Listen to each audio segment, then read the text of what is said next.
Hola amigos, ¿qué tal? Stuart here from Spain Speaks, coming to you from the heart of Spain, the heart of Castilla, in the province of Ávila, in a town called Madrigal de las Altas Torres. And we're going to have a look around this town, which is very important historically here in Spain. Let's take a walk around.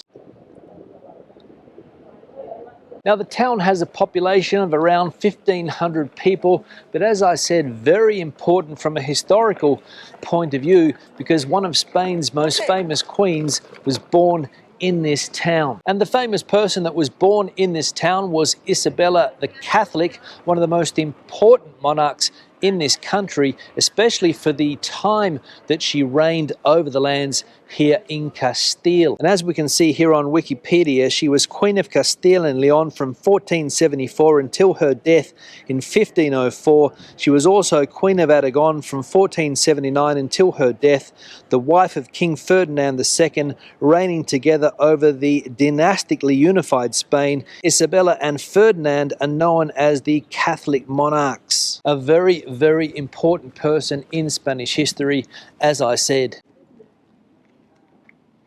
And one thing you will notice about this town is that it's very, very well preserved. Obviously, because of that historical importance, we can see that everything is nicely finished. The pavement here as well, as you can see, very, very neat and tidy and well preserved. Because this is, I imagine, a very, very popular tourist destination in this part of Spain. Now we're going to check out some of the main sites in this town. The first thing we're going to see are the walls, or what's left of the walls that once surrounded this city, but part of them only exist today and they've been preserved, so we'll check those out. Now we've got some renovation works going on here. They're redoing the ground. Places to park here, I imagine, outside this important building too. And here she is, Queen Isabella. Right next to the statue, another emblematic building here, as we can see from the sign over there, Palacio de Don Juan II, or the English translation, John II of Castile, who was king of these lands for around 50 years back in the day. We've got some of the locals enjoying the autumn sun. Obviously buy something over there, a coffee, newspaper, whatever, have a bit of a chat here in the park. People that have known each other all their lives. Now we can see over here part of the wall.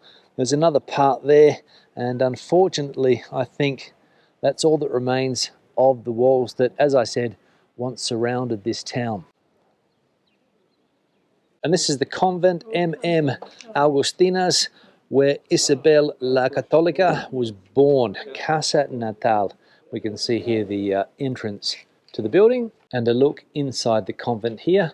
Spectacular building. And here's some more of what's left of this wall. We can see here going all the way around, broken as we can see, so parts of it have fallen down, but there's even some more parts down there that look to be still standing, so we'll check those out too. There was obviously water going through here back in the day surrounding the town, obviously to act as some type of protection, I would say. And I imagine that back in the day, back in the 14th and 15th centuries, this would have been a pretty impressive town here in Ávila. Big job and a lot of manpower working on this road.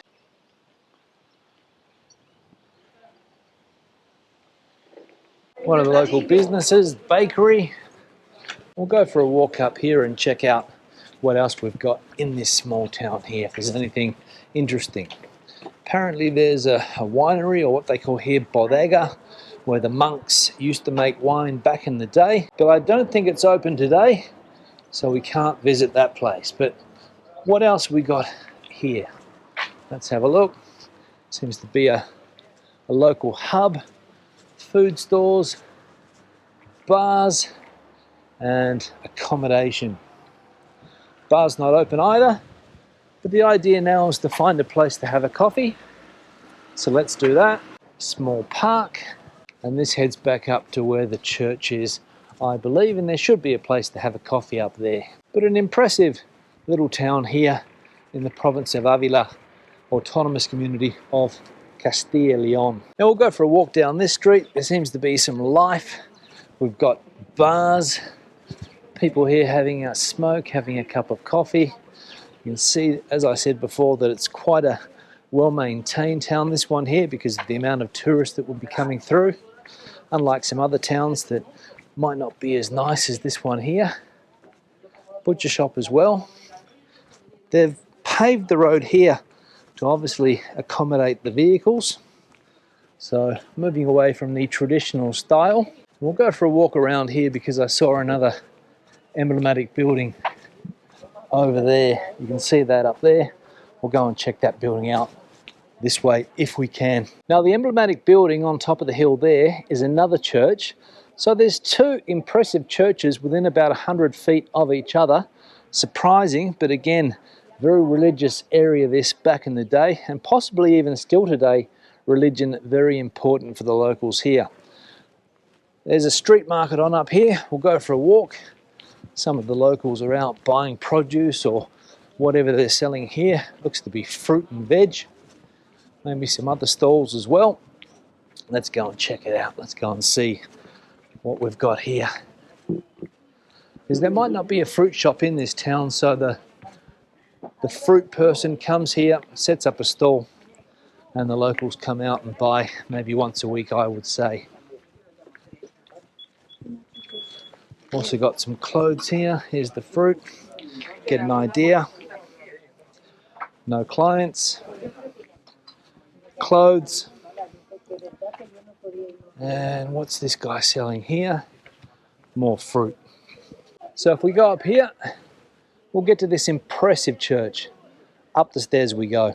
One thing I've noticed driving around this part of Spain is that when you come into a lot of these small towns, there are signs up saying no street vending except for one certain day. And obviously today, Monday, is the day when people are allowed to set up shop and sell their goods in the street.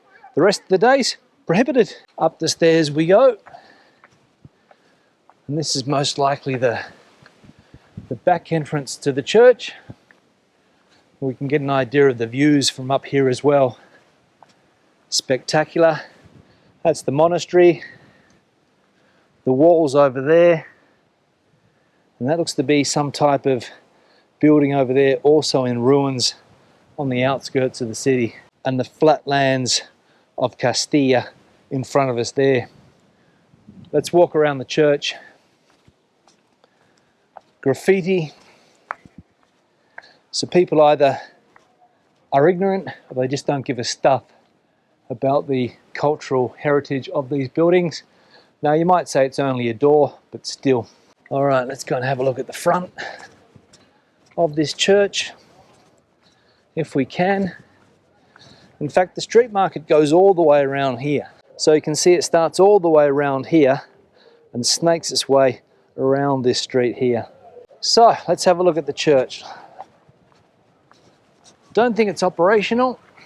At least I don't think it is. The upkeep may be too much and probably being substituted by that other one there that we have in front of us.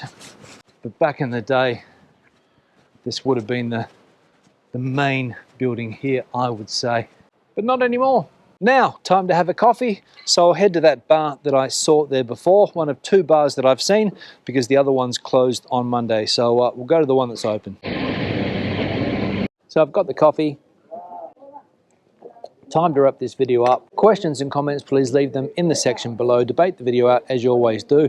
Thumbs up if you liked it, thumbs down if you didn't. I'll see you in the next one. Hasta luego from the province of Ávila.